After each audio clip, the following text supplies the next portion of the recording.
استوا یہ ہے کہ آدمی داہنا کندھا کھلا رکھے، جیسے چادر ہے، اب دونوں کندھوں پہ اگر آپ لٹکا لیں دائیں بائیں جانب، اور پھر داہنے حصے والا بغل کے نیچے سے، ہاتھ کے نیچے سے لے جا کے کندھے پہ پھینک لیں، تو مطلب احرام کا ایک کونا بائیں جانب سینے کی طرف ہوگا اور ایک کونا پشت کی طرف ہوگا، اور داہنا ہاتھ کھلا رہے گا، کندھا۔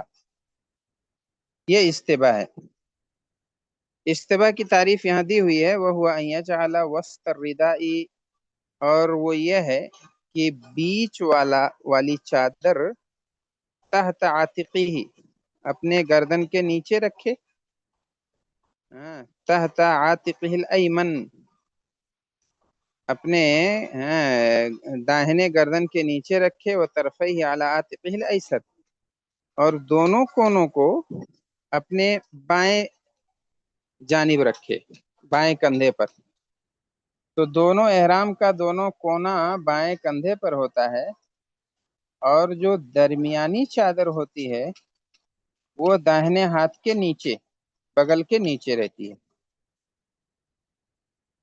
چھٹی سنت ہے المبیت بمنا لیلۃ عرفہ، مینا میں مبیت کرنا عرفہ کی رات، عرفہ والی رات مینا میں مبیت کرنا چاہیے، یعنی 8 ذی الحجہ کو، 8 ذی الحجہ والی رات مینا والی رات ہے، وہ عرفہ والی رات ہے۔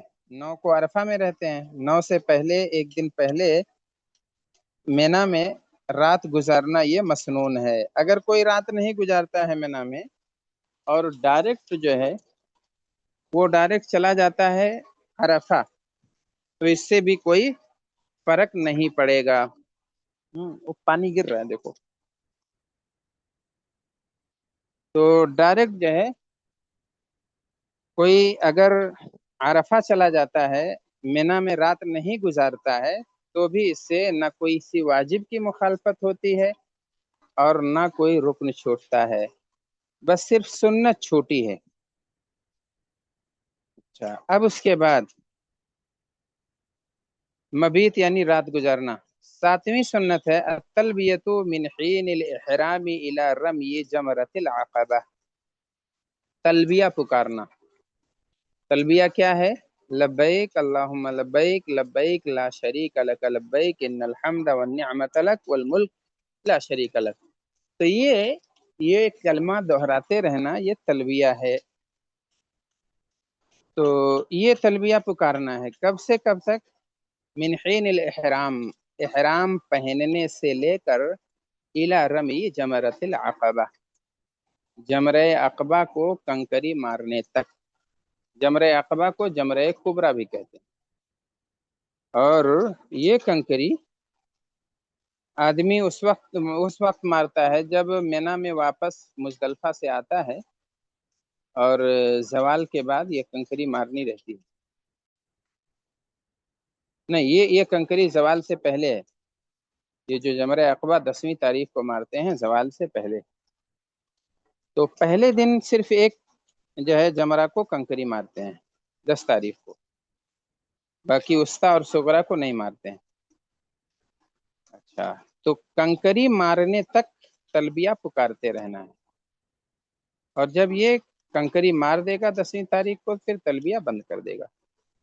8ویں سنت ہے الجمع بین المغرب والعشاء بمزدلفہ تقدیما، مغرب اور عشاء کی نماز کو جمع کرنا مزدلفہ کے اندر، تقدیماً، جمع تقدیمی، جمع تقدیمی ہوتا ہے، اور ایک ہے جمع تاخیری۔ تاخیری جمع یہ ہے کہ نماز کا وقت ہو گیا ہے لیکن ابھی نماز پڑھ نہیں رہا ہے، نماز پڑھے گا بعد میں، جیسے مغرب کا وقت ہو گیا ہے لیکن مغرب نہیں پڑھیں گے، عشاء میں ملائیں گے، تو یہ جمع تاخیری ہے۔ اور تقدیمی کا مطلب یہ ہے الجمع بین المغرب والعشاء بمزدلفہ تقدیما، مغرب اور عشاء کی نماز مزدلفہ میں تقدیماً پڑھنا، یعنی یہ تو تقدیماً نہیں ہے، تاخیراً ہے، لیکن مغرب کی نماز عرفہ میں وقت ہو جاتا ہے، نماز تو عرفہ میں پڑھنا ہے مغرب کا، سمجھیے، لیکن وہاں نہیں پڑھتے ہیں۔ سنت یہ ہے کہ عرفہ میں مغرب کا وقت ہو گیا ہے، لیکن نماز پڑھی جائے گی مزدلفہ کے اندر، عشاء اور مغرب دونوں تاخیراً پڑھی جاتی ہے۔ تو نماز مغرب اور عشاء مزدلفہ کے اندر ادا کرنا، تو یہ جمع تاخیری ہے یا جمع تقدیمی ہے؟ یہ جمع تقدیمی ہے، لیکن عموماً یہ ہوتا ہے، شاید اس لیے تقدیم کہا کیونکہ لوگ پہنچتے نہیں وہاں۔ بہرحال یہاں میرے خیال سے تاخیراً ہونا چاہیے تھا، مغرب اور عشاء کی نماز جمع کر کے پڑھنا تاخیری، جمع تاخیری۔ اس کے بعد دیکھیے 9ویں سنت یہ ہے الوقوف بمزدلفہ عند المشعر الحرام من الفجر الى الشروق، مزدلفہ میں وقوف کرنا، کہاں پہ؟ مسجد حرام کے پاس، فجر سے لے کر شروق تک، فجر کے وقت سے لے کر جب تک سورج نہ نکلے تب تک وہاں ٹھہرنا، ان تیسر اگر ممکن ہو تو مسجد حرام کے پاس ہی، مزدلفہ میں مسجد حرام کے پاس وقوف کرنا چاہیے، فجر سے لے کر شروق تک وہاں بیٹھ کے دعا وغیرہ مانگنی چاہیے۔ اور اگر وہاں ممکن نہیں ہے وَإِلَّا فَمُزْدَلِفَةٌ كُلُّهَا مَوْقِفٌ، اگر ممکن نہیں ہے تو مزدلفہ پورا کا پورا موقف ہے، یعنی کہیں بھی ٹھہرا جا سکتا ہے، کہیں بھی وقوف کیا جا سکتا ہے۔ جی، اور تھوڑا سا اوپر جائیے، 9ویں کے بعد کیا ہے؟ جی ہاں، تو یہ آخری سنت تھی، آخری سنت۔ اب اس طریقے سے 9 سنتیں ہیں، اور سنتوں کے بارے میں یہ ہے، اگر آپ عمل کرے کیے تو ٹھیک ہے، ثواب پائیں گے، نہیں کر سکے ہیں تو حج پہ کوئی فرق نہیں پڑے گا۔ اب آگے بڑھتے ہیں، الباب الثالث فی المحظورات والفدیۃ والہدی، یہ تیسرا باب یہ ہے محظورات احرام کے بارے میں۔ محظورات یعنی ممنوعات، فدیہ یعنی اگر کوئی غلطی ہوئی ہے، کوئی واجب چھوٹا ہے تو اس کی بھرپائی کے لیے ایک جانور مکے میں ذبح کرنا، اور حد یہ کہتے ہیں 10 تاریخ کو جو حاجی قربانی دیتا ہے اسے حد یہ کہا جاتا ہے۔ عام دنیا میں جہاں لوگ 10 تاریخ کو ذبح کرتے ہیں قربانی ہے، لیکن مکے میں جو حاجی لوگ کاٹتے ہیں جانور، ایک حاجی اپنی طرف سے ایک، تو وہ حد یہ کہلاتا ہے۔ وفیہ مسائل، اس میں کچھ مسائل ہیں۔ پہلا مسئلہ ہے فی محظورات الاحرام، محظورات احرام کے بارے میں، یعنی حج جب آدمی کرتا ہے، عمرہ کرتا ہے، جب احرام کا کپڑا پہن لیتا ہے یا نیت کر لیتا ہے حج یا عمرے کا، تو پھر اس کے اوپر کچھ پابندیاں شروع ہو جاتی ہیں۔ کچھ حلال کام ایسے ہیں جو پہلے کرنا جائز تھا، لیکن اب احرام کی وجہ سے وہ کرنا ناجائز ہو گیا، منع ہو گیا، تو احرام کی وجہ سے یہ پابندی آئی ہے، اس لیے اسے محظورات احرام کہتے ہیں، ممنوعات احرام۔ یہ محظورات احرام کیا کیا ہیں؟ تو محظورات احرام وہی ما یمتنع علی المحرم فعلہ شرعا، محظورات کیا ہیں؟ محظورات احرام ما یمتنع علی المحرم، جو احرام کرنے والے کے لیے منع ہے، جس کا کرنا شرعن محرم پر منع ہے، وہ ہیں محظورات۔ وہی 9، اور وہ کل ملا کے 9 چیزیں ہیں جو احرام پہننے کی وجہ سے حرام ہو جاتی ہیں۔ 9 چیزیں احرام کی وجہ سے وہ حرام ہو رہی ہیں۔ پہلی چیز ہے لبس المخیط، مخیط یعنی سلی ہوئی، سلا ہوا کپڑا، لبس یعنی پہننا، تو سلا ہوا کپڑا پہننا یہ حرام ہو جاتا ہے۔ سلا ہوا کپڑا ایک ہوتا ہے بنا ہوا کپڑا، تو سلائی کیسے ہوتی ہے؟ سلائی ہوتی ہے کہ بدن کے اعضاء کے حساب سے ٹیلر ناپتا ہے، ہاں، ٹیلر ناپتا ہے بدن کے اعضاء کے حساب سے، ہماری پہلے پیمائش کرتا ہے اور اس کے بعد سلائی کرتا ہے، تو یہ سلا ہوا کپڑا کہلاتا ہے۔ ہاتھ کی سائز الگ، پیر کی، اور اس کے بعد بدن کے گردن کی مختلف چیزیں ناپ کے اور آدمی سلتا ہے ٹیلر، تو وہ ہے مخیط، سلا ہوا کپڑا پہننا۔ سلا ہوا کیا؟ لبس المخیط، المخیط کیا ہے؟ وهو المفصل على قدر البدن او العذو من السراویل والثياب وغيرهما، تو وہ ہے المفصل على قدر البدن، جو بدن کے حساب سے الگ الگ سلا گیا ہو۔ ہاتھ الگ سے سلتے ہیں، پیر کا وہ الگ ناپ رہتا ہے، سینے کا الگ ہے، تو یہ سلائی ہے، یہ کپڑا پہننا منع ہے۔ جب آدمی دنیا سے رخصت کیا جاتا ہے تب کپڑے نہیں پہنتا ہے، بلکہ چادریں لپیٹ کے اسے سفر آخرت پر بھیج دیا جاتا ہے۔ تو اسی طریقے سے حج کے اندر یا احرام میں وہی کپڑا ہوتا ہے۔ تو اگر کپڑا سلا ہوا ہے تو اسے مخیط کہیں گے، المفصل علی قدر البدن او العضو، بدن کے حساب سے یا عضو کے حساب سے کاٹ کے الگ الگ سلنا۔ من السراویل، پیجامے میں سے، یا اور دیگر کپڑا وغیرہ جو بھی ہے، پیجامہ ہے یا کوئی کرتا ہے، قمیص ہے، وغیرہ وغیرہ۔ الا لمن لم یجد ازارا فیجوز له لبس السراویل، مگر ہاں اگر کوئی نہ پائے ازار، ازار یعنی لنگی، جو کمر پہ حاجی یا عمرہ کرنے والا باندھ لیتا ہے،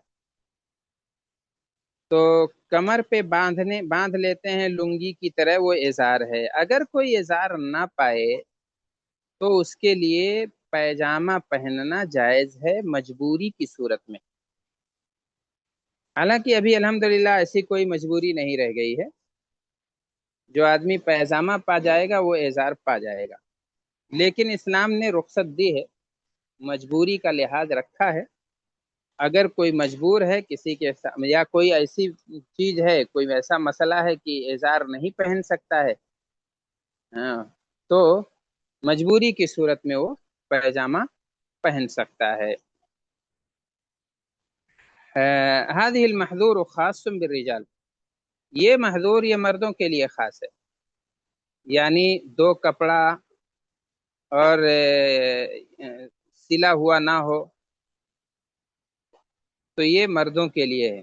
وَأَمَّا الْمَرْأَةُ فَتَلْبِسُ مَا شَاءَتْ مِنَ الثِّيَابِ، لیکن عورتیں یا عورت وہ جو چاہے گی، جو کپڑا چاہے گی پہنے گی، إِلَّا النِّقَابُ وَالْقُفَّازَيْنِ، سوائے نقاب کے اور دستانے کے، کما سیأتی، جیسا کہ ابھی آئے گا۔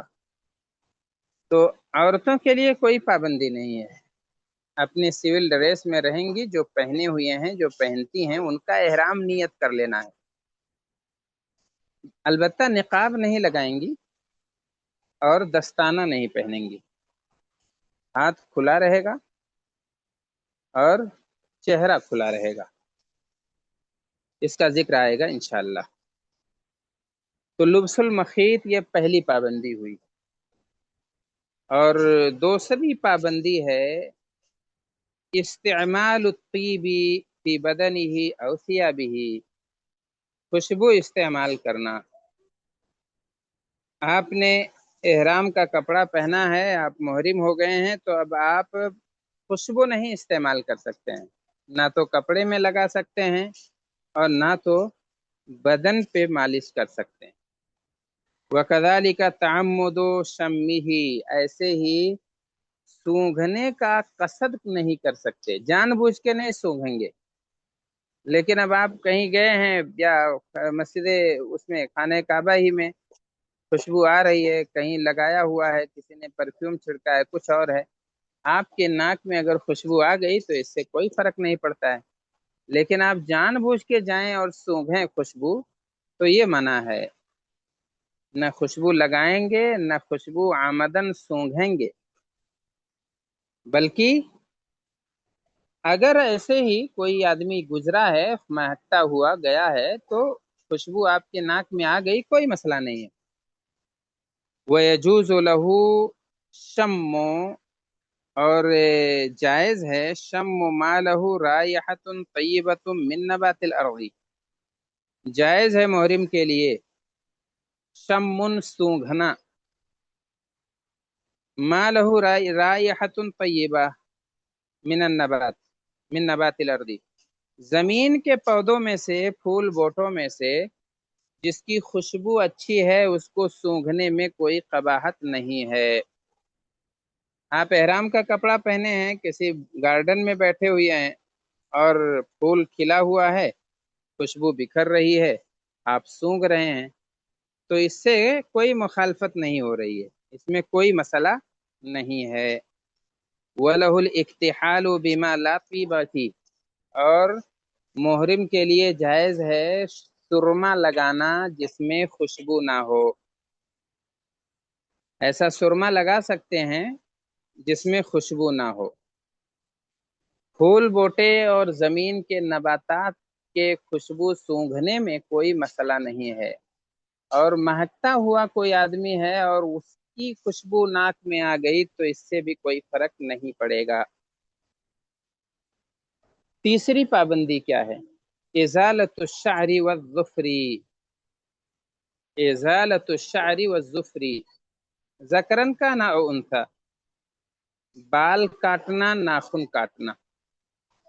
اب آپ نہیں کاٹ سکتے ہیں، لیکن احرام پہنتے وقت نہائے تھے تو آپ کاٹ سکتے ہیں، لیکن آپ نے احرام کا کپڑا پہن لیا، آپ نے حج عمرے کی نیت کر لی ہے، اب آپ کے لیے پابندی شروع ہو گئی، اب ناخن کاٹنا منع ہے آپ کے لیے، بال کاٹنا منع ہو گیا، چاہے آپ مرد ہوں یا آپ خاتون ہوں، ذکرن کانا او انثى۔ وَيَجُوزُ لَهُ غَسْلُ رَأْسِهِ بِرِفْقٍ، اور محرم کے لیے جائز ہے اپنے سر کو دھلنا آرام سے، برفقن دھیرے دھیرے، تو دھیرے دھیرے محرم آدمی اپنے سر کو دھل سکتا ہے، بھلے احرام کی حالت میں ہو۔ اب احرام پہنا تھا، احرام کا کپڑا، غسل کرنے کی ضرورت پڑ گئی ہے، نجس ہو گیا، ناپاک ہو گیا، تو جائے گا نہائے گا، لیکن اب بہت زیادہ مل مل کے نہیں سر کو دھلے گا کہ اس سے بال بلا وجہ ٹوٹیں اور گریں، دھیرے دھیرے نہا لے گا، اور اگر کچھ بال ٹوٹ بھی گئے، گر بھی گئے، تو اس میں کوئی شرعی مخالفت نہیں ہے۔ وَإِنْ انْكَسَرَ ظُفْرُهُ جَازَ لَهُ رَمْيُهُ، اور اگر اس کا کوئی ناخن ٹوٹ جائے تو اسے پھینکنا جائز ہے، اس میں کوئی قباحت نہیں ہے، ناخن اگر ٹوٹ گیا تو ناخن ٹوٹ گیا تو اس میں کوئی قباحت نہیں ہے، اسے پھینک دے۔ چوتھی پابندی ہے تغطیۃ رأس الرجل، آدمی کا اپنے سر کو ڈھکنا، بے ملاصق لہو، اس چیز سے جو سر سے چپکا ہوا ہو، جیسے ٹوپی نہیں لگا سکتے، سر پہ چادر نہیں رکھ سکتے، عورتیں جیسے دوپٹہ سر پہ اوڑھتی ہیں، دوپٹہ نہیں رکھ سکتے، تو یہ منع ہے۔ ملاصق کا مطلب جو چپکا ہوا ہو، لیکن چھتری ہے یا رومال ہے، بہت شدید دھوپ ہے، تو اب آدمی کیا کرے گا؟ شدید دھوپ ہے تو آدمی چھتری لے سکتا ہے، اپنا سر ڈھانپ سکتا ہے، رومال ہے سر پہ نہ رکھے لیکن سر سے ذرا اوپر ایسے اٹھا کے اور سایہ کر لے، اپنے سر کو ڈھانک لے، دھوپ نہ لگے، تو یہ ملاصق نہیں ہے، چپکا ہوا لگا ہوا نہیں ہے سر سے۔ اسی لیے کہہ رہے ہیں وَلَهُ الْإِسْتِغْلَالُ بِالْخَيْمَةِ وَنَحْوِهَا كَشَجَرَةٍ، اور اس کے لیے سایہ اختیار کرنا، سایہ ڈھونڈنا یہ جائز ہے، چاہے خیمے کا سایہ ہو، چاہے اس جیسی کوئی چیز ہو، یعنی چھتری ہو اور کچھ ہو، کشجرہ جیسے درخت ہو، تو ایسی چیزوں کا سایہ آدمی لے سکتا ہے۔ لیکن سوچے کہ دھوپ لگ رہی ہے تو اب سر پہ جو ہے ٹوپی رکھ لیں گے، سر پہ چادر ڈال لیں گے، تو یہ جائز نہیں ہے۔ اچھا، اب اس کے بعد آگے کیا کہہ رہے ہیں؟ وَيَجُوزُ لِلْمُحْرِمِ أَن يَسْتَظِلَّ بِالشَّمْسِيَّةِ عِنْدَ الْحَاجَةِ، محرم کے لیے جائز ہے کہ سایہ طلب کرے شمسیہ یعنی چھتری سے، حاجت کے وقت، ضرورت کے وقت۔ والمرأة ممنوعة من تغطية وجهها بما عمل على قدره كالنقاب والبرقع، اور عورت کے لیے منع ہے اپنے چہرے کو ڈھانکنا ان چیزوں سے جو بنائی گئی ہیں چہرے کے لیے، چہرے کے مقدار کے حساب سے جو بنائی گئی ہیں، جیسے نقاب ہوتا ہے، آنکھوں کا حصہ کٹا ہوتا ہے، سلا ہوتا ہے تاکہ وہ صرف آنکھ دکھے، باقی چہرہ ڈھکا رہے، تو یہ بنایا گیا ہے اسی ساخت اور اسی سائز سے۔ نقاب اسی اعتبار سے بنتا ہے کہ پیشانی ڈھک جائے اور رخسار ڈھک جائیں، ناک ڈھک جائے، آنکھ کا حصہ کھلا رہتا ہے۔ برقع، نقاب اور برقع جو اس حساب سے بنایا جاتا ہے۔ وَيَجِبُ عَلَيْهَا تَغْطِيَةُ وَجْهِهَا بِالْخِمَارِ عِنْدَ وُجُودِ الرِّجَالِ الْأَجَانِبِ، اور اس کے لیے اپنا چہرہ ڈھانکنا دوپٹے سے جائز ہے اجنبی مردوں کے پائے جانے کے وقت۔ اجنبی مرد اگر سامنے آ رہے ہیں، عموماً مرد تو رہتے ہی ہیں، مرد اور عورتیں سب ساتھ میں رہتی ہیں، تو دوپٹے سے اسے ڈھک سکتے ہیں، وہ ڈھکیں گے اپنے چہرے کو دوپٹے سے، لیکن نقاب وغیرہ سے یا کسی ایسے کپڑے سے جو چہرے کی سائز کے حساب سے بنا ہو، وہ منع ہے۔ اگر اجنبی مرد آ رہے ہیں تو دوپٹے سے ڈھک لے گی اپنا چہرہ خاتون، اور اس کے بعد جب مرد چلے جائیں گے تو پھر اپنا چہرہ کھول لے گی۔ وَمَمْنُوعَةٌ مِّن لُبْسِ الْقُفَّازَيْنِ، اور عورت کے لیے ممنوع ہے دستانہ پہننا۔ وَتَلْبَسُ مَا شَاءَتْ مِنَ الثِّيَابِ مِمَّا يُنَاسِبُهَا، اور کپڑا جو بھی وہ مناسب سمجھے گی وہ پہنے گی۔ فَمَن تَطَيَّبَ أَوْ غَطَّى رَأْسَهُ أَوْ لَبِسَ مَخِيطًا جَاهِلًا أَوْ نَاسِيًا أَوْ مُكْرَهًا فَلَا شَيْءَ عَلَيْهِ، لیکن اگر کسی نے خوشبو لگا لیا، کسی نے سر کو ڈھانک لیا، کسی نے سلا ہوا کپڑا پہن لیا، کیسے؟ جاہلن، نہ جانتے ہوئے، او ناسیہ، یا بھول کر، یعنی نہ جانتے ہوئے، اسے پتہ ہی نہیں تھا ممنوعات احرام، محظورات احرام معلوم ہی نہیں تھا، ابھی ایک ہفتہ پہلے اسلام لایا ہے، کسی نے بتایا ہی نہیں، حج کی سعادت مل گئی ہے، حج پہ چلا آیا ہے، تو بہت ساری موٹی موٹی باتیں وہ نہیں جانتا تھا، تو اس پر کوئی بات نہیں ہے، کوئی حرج کی بات نہیں ہے، لیکن جب یاد آئے گا تو اس کو ہٹا دے گا۔ او ناسیہ، یا معلوم تھا لیکن بھول گیا، او مکرہا، یا اس کو مجبور کیا گیا ہے، ڈنڈا دکھا کے، ریوالور دکھا کے کہ نہیں تمہیں کپڑا پہننا ہی پڑے گا تبھی سرحد سے گزرنے دیں گے، میقات سے کپڑے میں جاؤ تب گزرنے دیں گے، مار پیٹ کے، ڈرا دھمکا کے، تو اسے مکرہ کہتے ہیں۔ فلا شیء علیہ، تو اس پر کچھ نہیں ہے، بقولی صلی اللہ علیہ وسلم، نبی صلی اللہ علیہ وسلم کے فرمان کی وجہ سے، عفی لامتی الخطأ والنسیان وما استکرہوا علیہ، یہ میری امت سے معاف کر دیا گیا ہے خطا اور بھول چوک۔ خطا یعنی نادانی میں کوئی کام کر جائے، غلطی، ایسے ہی بھول چوک، اور وما استکرہوا علیہ، اور جس پر اسے مجبور کر دیا گیا ہو۔ آگے اور جائیے اوپر۔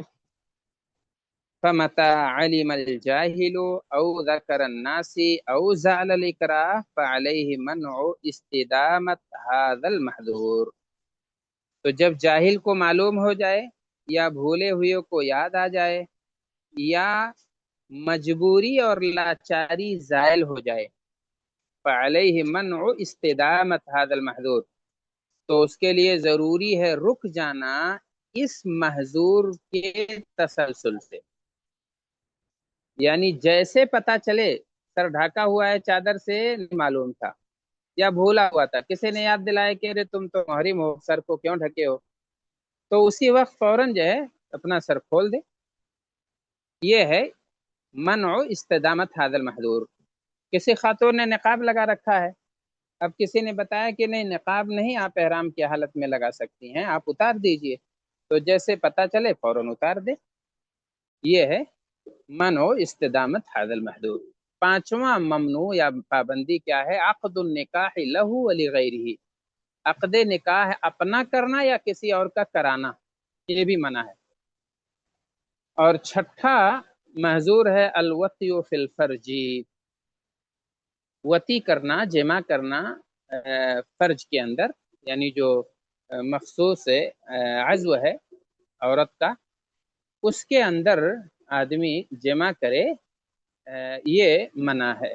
وہوا مفسد للحج قبل التحلل الاول، اور یہ حج کو فاسد کر دیتا ہے اگر تحلل اول سے پہلے کیا ہے، کسی نے احرام پہن لیا اور اس کے بعد جو ہے ابھی 10 ذی الحجہ کو صرف جو ہے اس نے کیا کیا ہے، کنکری مارا ہے، قربانی دی ہے یا بال کٹایا ہے، دو کام کوئی بھی کیا تو یہ تحلل اول کہتے ہیں اس کو، پھر وہ حلال ہو جاتا ہے۔ لیکن بیوی نہیں حلال ہوتی ہے، بیوی کب حلال ہوگی؟ جب طواف زیارہ کر لے گا، طواف افاضہ کر لے گا تب۔ تو اب طواف افاضہ نہیں کیا ہے اور نہیں اپنے آپ پر قابو پا سکا ہے، بیوی ساتھ میں ہے، اور اگر جہاں جمع ہوتا ہے وہاں کر لیا تو پھر اس کا حج فاسد ہو گیا۔ ولو بعد الوقوف بعرفہ، اگرچہ وہ وقوف عرفہ کے بعد یہ کام کیا ہو، بھلے جو حج کا بڑا رکن ہے وہ کر لیا اور اس کے بعد اس کام میں مبتلا ہوا ہے تو بھی اس کا حج فاسد ہو جائے گا۔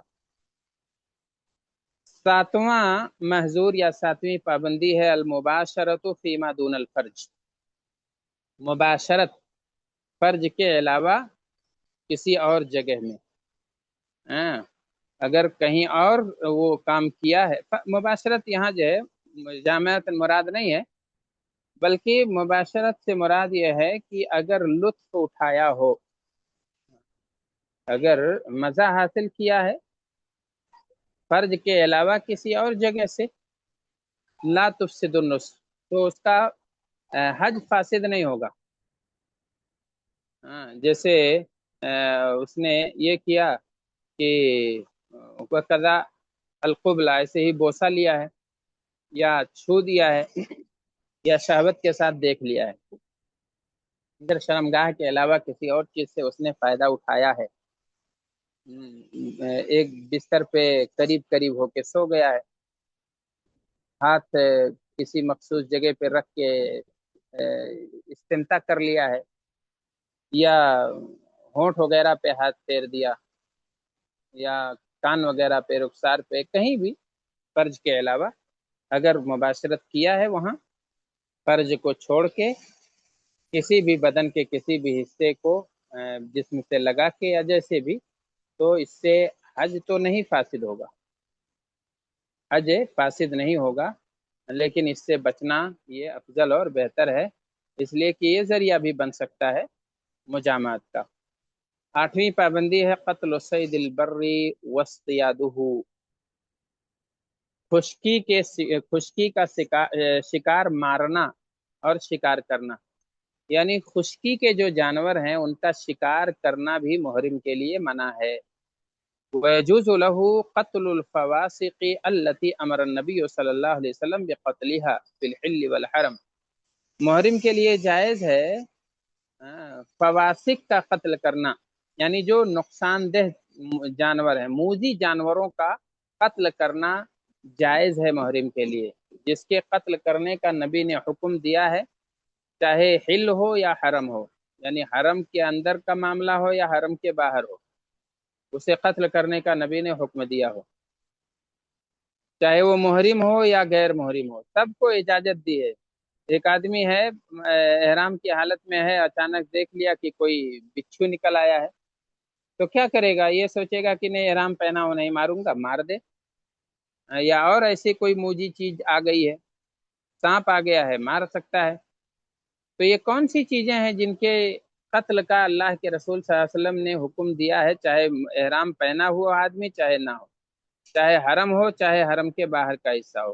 الغراب کوا ہے، والفأرہ چوہا ہے، والعقرب بچھو، والہدأ اور یہ ہدا کہتے ہیں جو بعض کی ایک قسم ہے، یہ بھی حیوان مفترس ہے، یعنی یہ بھی نوش کے کھاتا ہے، نقصان دہ ہے۔ والحیہ اور ایسے ہی حیہ زہریلا سانپ، والکلب العقور اور کاٹنے والا کتا، انہیں ماریں گے بھگائیں گے بھلے احرام کی حالت میں ہو۔ ولا يجوز له الاعانۃ علی قتل صید البر، نہ تو مارنا قتل کرنا اس کے لیے جائز ہے، نہ تو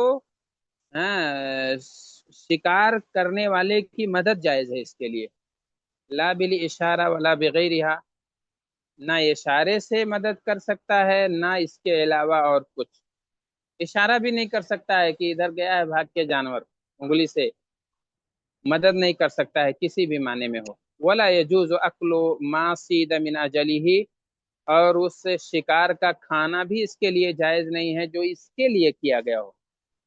کسی آدمی نے شکار کیا ہو اور کہا ہو کہ فلاں آدمی حج یا عمرے پہ ہے، میں اس کے لیے شکار کیا ہوں، تو اس کو یہ کھا نہیں سکتا ہے۔ لیکن اگر اس آدمی کے لیے بطور خاص شکار نہیں کیا ہے کسی غیر محرم نے، تو یہ کھا سکتا ہے۔